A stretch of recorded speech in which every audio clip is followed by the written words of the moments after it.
میرے پاکستانیوں، آج میں پہلے تو اب ملک کے معاشی حالات کے اوپر بات کرنا چاہتا ہوں، اور میں اس لیے بات کرنا چاہتا ہوں کہ اور مجھے بڑے افسوس سے کہنا پڑتا ہے کہ یہ ہمیں پوری طرح پتہ تھا کہ جب رجیم چینج آپریشن کانسپریسی چل رہی تھی تو ہمیں پوری طرح پتہ تھا کہ ایک دفعہ ہماری معیشت ڈی سٹیبلائز ہو گئی، ایک دفعہ یہ ہل گئی، ایک دفعہ ایک سیاسی استحکام چلا گیا تو یہ سنبھال کوئی نہیں سکے گا۔ اور خاص طور پہ مجھے پتا تھا کہ یہ جو لوگ 30 سال سے اس ملک کے اوپر حکومت کر رہے ہیں اور جنہوں نے یہ سارا ملک کے مسئلے ان کے دور میں شروع ہوئے، تو مجھے پتا تھا کہ انہوں نے نہیں سنبھالنا۔ تو میں نے اپنی طرف سے پوری جو نیوٹرلز تھے ان کو پوری طرح میں نے آگاہ کیا، اور میں پھر سے بار بار یہ چیز اس لیے کہتا ہوں کیونکہ یہ ہمیں پتا تھا یہ ہونا ہے۔ اور شوکت ترین کو بھی، جو فائنانس منسٹر تھے، انہوں نے بھی پوری طرح سمجھانے کی کوشش کی کہ یہ نہیں سنبھلے گی، اور یہ بڑا مشکل سے ہم سنبھال کے بیٹھے ہوئے۔ اور کیوں مشکل تھی میں یہ بھی آپ کو بتا دوں، مشکل کیوں تھی۔ اسے کہتے ہیں کموڈٹی سپر سائیکل۔ اس کا مطلب ہے کہ ساری دنیا میں جو انرجی پرائسز ہیں، بجلی، تیل، پٹرول، کوئلہ، یہ ساری دنیا کے اندر ایک دم اوپر چلے گئے۔ کرونا کے بعد جو کہ ایک سپلائی سائڈ کے اندر ڈسرپشن دنیا میں آئی، یعنی جو اس سے نیٹ ورکس ٹوٹے کیونکہ کرونا میں لاک ڈاؤن شروع ہو گئے، تو اس سے جو سب سے بڑا نقصان ہوا کہ جب سپلائیز ٹوٹی انرجی پروڈکٹس کی تو قیمتیں اوپر چلی گئی۔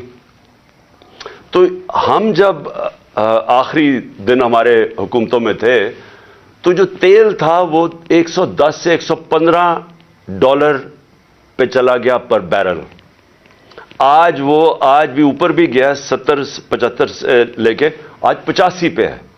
تو جب ہم تھے تو جب تیل اوپر جاتا ہے تو سب کچھ اوپر چلا جاتا ہے، اور پھر جس طرح میں نے کہا کہ باقی بھی جو کوئلہ اور گیس، یہ سب اوپر چلے گئے۔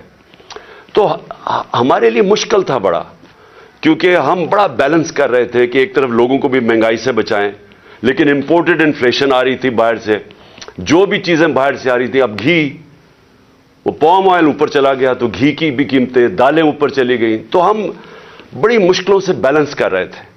تو اس لیے ہم نے اپنی پوری کوشش کی بتانے کے لیے کہ دیکھیں، اگر آپ نے اس وقت یہ سازش کو کامیاب ہونے دیا تو یہ سنبھلے گی نہیں۔ تو آج مجھے بڑا افسوس سے کہنا پڑتا ہے کہ ہم اب ادھر چلے گئے ہیں کہ میں نہیں کہہ رہا، یہ معیشت کے ایکسپرٹ سے آپ پاکستان میں پوچھ لیں، بلکہ باہر بھی جو مضمون لکھے جا رہے ہیں پاکستان پہ، فائنینشیل ٹائمز میں ابھی پاکستان کے اوپر مضمون آیا ہے، سارے اب ایک بڑا خوفناک اور خطرناک پاکستان کی ایک پکچر بتا رہے ہیں کہ ہم جا کدھر رہے ہیں۔ اب میں صرف آپ کو بتانا چاہتا ہوں کہ 2 دنوں میں 33 روپیہ گرا ہے ڈالر کے مقابلے میں، اور ان کے 9 مہینے میں 84 روپیہ گرا ہے ڈالر کے مقابلے میں۔ یہ کیوں گرا ہے؟ پہلے یہ سمجھیں کہ روپیہ کیوں گر رہا ہے۔ روپیہ اس لیے گرا ہے کہ ہماری تاریخ میں سب سے خطرناک سٹیج پہ ہمارے فورن کرنسی ریزروز پہنچ گئے ہیں۔ آج ہمارے جو فورن کرنسی ریزروز ہیں وہ 3.6 ارب ڈالر ہے۔ میں صرف آپ کو موازنے کے لیے ہندوستان کے بتانا چاہتا ہوں کہ ان کے میرے خیال میں 600 ارب ڈالر سے زیادہ ریزروز ہیں، تو ہمارے آج 3.6 ڈالر پہ ریزروز آ گئے۔ میں صرف آپ کو بتانا چاہوں کہ جب یہ نو کانفیڈنس کا یہ موشن داخل کروائی گئی تھی اسمبلی میں، اس وقت ہمارے ریزروز 16.4 ارب ڈالر تھے۔ ہم جب گورنمنٹ میں آئے تھے تو وہ 8 اور 9 ارب ڈالر کے بیچ میں تھے۔ ہم نے ان کو ادھر سے اٹھا کے تو 16.4 ارب ڈالر پہ ہمارے ریزروز تھے جب نو کانفیڈنس دائر ہوا یہ سازش کے تحت۔ تو جب جب ادھر سے 16.4 سے آج پہنچ گئے 3.6 پہ، اس سے کیا ہوا؟ روپے پہ پریشر پڑنا شروع ہو گیا اور روپیہ گرنا شروع ہو گیا. تو یہ میں آج آپ کو بتاؤں کہ ہمارے دور میں یہ بار بار کہتے تھے تباہی کر دی ہم نے، مہنگائی کی تباہی کر دی. اس کے مہنگائی کے اوپر میں بعد میں آتا ہوں، لیکن روپیہ گر رہا ہے. اور بڑی وہ اسحاق ڈار وہاں سے سٹیٹمنٹس دیتا تھا لنڈن میں جدھر فرار ہوا تھا کہ میں نے یہ ڈالر کر دی اور میں یہ کر دوں گا، اور آپ کو پتہ ہے آتے ساتھ بھی اس نے پھر بڑھ کے ماری. تو وہ جو 84 روپیہ گرا ہے ہمارا ڈالر کے مقابلے میں صرف 9 مہینے میں. اب اس کا اثرات کیا ہے؟ سب سے پہلے تو اس کے اثرات یہ ہیں کہ جو پاکستان میں رہنے والے ہیں، جن کا جینا مرنا پاکستان میں، جن کے روپے میں کماتے ہیں، جو تنخواہ دار ہیں اس ملک کے اندر، ان کے اوپر اب کیا اثر ہوا کہ وہ اگر ان کے بینک میں پیسے پڑے ہوئے تھے تو ایک دم ان کے روپے کی قیمت گرنی شروع ہو گئی. یعنی جو روپیہ خریدتا تھا اس میں اب وہ کم چیزیں خرید سکے گا. لیکن جن کے پیسے باہر لنڈن میں اور آف شور اکاؤنٹس میں ڈالرز میں پڑے ہوئے ہیں، جنہوں نے بڑی محنت سے چوری کر کے پیسہ ملک سے باہر لے کے گئے ہیں، ان کی دولت میں اضافہ ہو رہا ہے. پاکستانیوں کی دولت میں کمی ہو رہی ہے، ان کی دولت اوپر جا رہی ہے. اور اس لیے میں ایک چیز بار بار کہتا ہوں، اور میں آج آپ سب کو یہ کہنا چاہتا ہوں، میری قوم غور سے میری بات سن رہے، کبھی کسی پارٹی کو ووٹ نہ دو جس کی لیڈرشپ کے پیسے ملک سے باہر پڑے. کیوں؟ کیونکہ اب ان کو کیا فرق پڑ رہا ہے؟ مجھے بتائیں. جو اس وقت ملک کے اوپر مسلط ہے یہ زرداری اور شریف خاندان، ان کو کیا نقصان ہو رہا ہے؟ ان کے تو پیسے باہر پڑے ہیں. ان کے تو ہر یہاں سے جو پیسہ چوری کرتے تھے ہنڈی والے سے باہر ڈالرز میں، اور جب منگوانا ہو تو پھر کسی پاپڑ والے اور چینی والے کے نام پہ منگوا لیا فیک اکاؤنٹس پہ، اور وہی زرداری نے کیا فیک اکاؤنٹس میں. یہ تو پیسہ اپنا باہر بھیج دیتے ہیں. لانچوں میں ان کے ڈالرز باہر جاتے ہیں، جہاز جاتا تھا تو دبئی جاتا تھا یا باہر چلے جاتے تھے پیسے. ان کے تو باہر پیسے پڑے ہیں. تو اثر کس کو ہو رہا ہے؟ اثر ہماری طرح کے لوگ جو اپنا سب کچھ بیچ کے، جنہوں نے باہر کمائی کی تھی. میں نے جب لنڈن کا اپنا فلیٹ بیچا تھا تو میں جب اپنا روپے میں وہ پاؤنڈز کو روپے میں لے کے آیا تھا تو 90 روپے کا ایک پاؤنڈ تھا، آج 300 روپے کا پاؤنڈ ہے. تو ہم جو اس سے کیا ہوتا ہے؟ لوگ کیوں پاکستان میں پیسہ لے کے آئیں؟ لوگ باہر رکھیں. کیوں بیرون ملک پاکستانی اب پاکستان میں پیسہ لے کے آئیں؟ کیوں پاکستان میں سرمایہ کاری کریں جب روپیہ گرتا جا رہا ہے؟ وہ ڈالرز میں رکھیں تو ان کو نفع ہونا شروع ہو جاتا ہے. اس کے بہت دور کے نقصانات ہیں پاکستان کو. لیکن میں اب ذرا آپ کو اپنی قوم کو صرف بتانا چاہتا ہوں کہ آپ کے اوپر اب میں خاص طور پہ پاکستان کے تنخواہ دار طبقے سے بات کر رہا ہوں. جو بھی مزدور ہے، دیہڑی دار ہے، پولیس والے ہیں، فوجی ہیں، بیوروکریٹس ہیں، جو تنخواہ پہ گزارا کرتے ہیں، آج آپ سب غور سے سن لیں کہ یہ رجیم چینج کے بعد آپ کے اوپر اب کیا اثرات اس کے آنے والے ہیں. پٹرول جب ہم تھے، میں پھر سے یاد کرا دوں کہ انٹرنیشنل مارکیٹ میں تیل اس وقت $110 کے ارد گرد جا رہا تھا، تھوڑا اوپر تھوڑا نیچے. آج ابھی اوپر گیا ہے انٹرنیشنل مارکیٹ میں تیل، ابھی بھی وہ کو $85 کے قریب ہے. یہ $75 تک آ چکا تھا. لیکن ہمارے وقت پہ کتنا لیٹر بک رہا تھا پٹرول اور ڈیزل؟ 150 روپے لیٹر ہمارے دور میں پٹرول تھا اور 145 روپے ڈیزل بک رہا تھا. آج جو پٹرول اور ڈیزل ہے وہ جب یہ روپیہ گرے گا تو روپے کی گرنے سے یہ اوپر چلا جائے گی اس کی قیمت. تو یہ اس کی قیمت اگر ٹیکسز مزید اور نہ لگائے گئے 50 روپے لیٹر پٹرول اور 50 روپے لیٹر ڈیزل اوپر جائے گا یہ جو روپیہ گرا ہے. اس کے علاوہ میں چاہتا ہوں ذرا یہ آرام سے چیزیں سنیں آپ، کیونکہ آپ کو پتا ہونا چاہیے کہ آج ہم کھڑے کدھر ہیں اور یہ جب میں کہتا جا رہا تھا کہ ان کو نہ بلکہ الیکشنز کروا دو، وہ بہتر تھا بجائے کہ یہ لوگ پھر آئیں اور یہ جو صرف ان کا تو مقصد اپنی چوری، اپنے کرپشن کیسز ختم کرنے تھے اور وہ کر لیے انہوں نے. تو یہ عوام کے لیے تو آئے نہیں تھے. عوام کو تو یہ اب جو چھوڑ کے گئے ہیں اب آپ کے سامنے.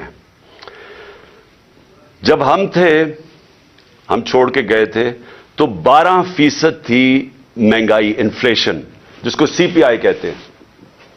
کنزیومر پرائس انڈیکس اس وقت 12% تھی. آج وہ 35% پہ جائے گی. یہ جو اب روپیہ گرا ہے اس سے اب یہ جائے گی 35% کے اوپر. اور جو دوسری ایک اور جس کو کہتے ہیں سینسٹیو پرائس انڈیکس، وہ ہوتا ہے، وہ مہنگائی وہ چیزیں ہوتی ہیں جو لوگوں کے استعمال میں، کھانے پینے کی چیزیں، بجلی، گیس، جو عام لوگوں کو افیکٹ کرتی ہیں. وہ ہمارے دور میں ہم 16 روپے چھوڑ کے گئے تھے. اور یہ یاد رکھیں تب قیمتیں سب سے اوپر تھی ساری. یہ جو گھی کی امپورٹس تھیں، یہ ایڈیبل آئل، یہ سب سے اوپر تھا. تو ہم اس پیک کے اوپر تھے تو تب وہ 16% تھی. یہ اب جائے گی 45 سے 50%. یعنی پاکستان کی تاریخ کے اندر یہ سب سے زیادہ مہنگائی ہوگی. اور جو چیزیں امپیکٹ ہو. اچھا، اسی دور میں صرف آپ کو بتا دوں، ہمارے دور میں 12% مہنگائی تھی. اس وقت ہندوستان میں 7% تھی. آج پاکستان میں 35% پہ چلی گئی ہے، ہندوستان میں 6% آ گئی ہے. تو وہاں مہنگائی کم ہوئی ہے. کیوں مہنگائی کم ہوئی ہے؟ کیونکہ انٹرنیشنل یہ جو کموڈیٹی سپر سائیکل ہے، قیمتیں نیچے آ گئی ہیں. تو وہاں 7 سے 6% آ گئی ہے، ہمارا 12 سے 35% پہ گئی ہے. تو سارے جو تنخواہ دار طبقے ہیں، آپ سوچ لیں کہ جب 35% مہنگائی ہوگی، آ گئی. مشکل وقت تھا ہمارے دور میں بھی، کرونا کا، انٹرنیشنل جو امپورٹڈ انفلیشن تھی اس کے ہمارے کنٹرول میں نہیں تھی. تو تب وہ سارے اوپر تھے. تو اب تو وہ نیچے آ رہے ہیں، لیکن پاکستان کے اندر آج مہنگائی بڑھتی جا رہی ہے. اور پھر سے جو تنخواہ دار طبقہ ہے وہ سب سے زیادہ اس سے متاثر ہوگا.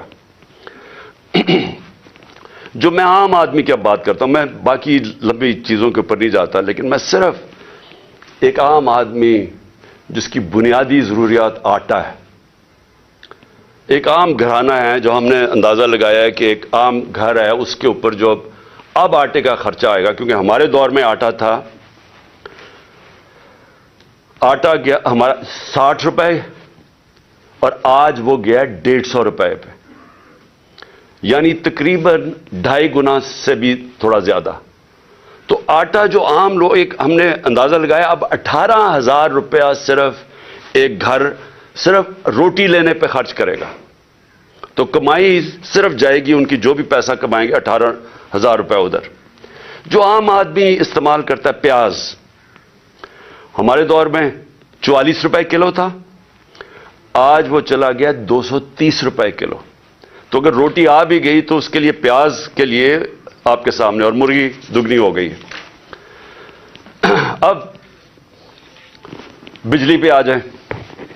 دیکھیں بجلی جو ہے نا، یہ آپ سمجھ جائیں کہ یہ اب آ گئی. جو بجلی کے بل ہیں، لوگ پہلے سے شور مچا رہے تھے. ہمارے دور میں بھی لوگ شور مچا رہے تھے کیونکہ بجلی سب کو افیکٹ کرتی ہے. تو ہمارے 16 روپے یونٹ بجلی تھی تب، آج 36 روپے یونٹ ہے. لیکن اب اس کے یہ جو روپے گرنے کے بعد یہ پہنچ جائے گی، اس میں 8 روپے یونٹ مزید اضافہ ہوگا. گیس 47% گیس کی قیمتوں میں اب اضافہ ہوگا. اور ایک یہ سوچ رہے ہیں، ان کو کہا جا رہا ہے کہ آپ پچھلی جولائی سے گیس کی قیمتیں وصول کریں، 47% بڑھا کے ان کو وصول کریں. اس کا امپیکٹ عام لوگوں کو تو میں نے بتا دیا آپ کے اوپر کیا ہوگا، لیکن میں اب آپ کو بتاؤں کہ اس کا امپیکٹ پوری معیشت کے اوپر کیا ہوگا.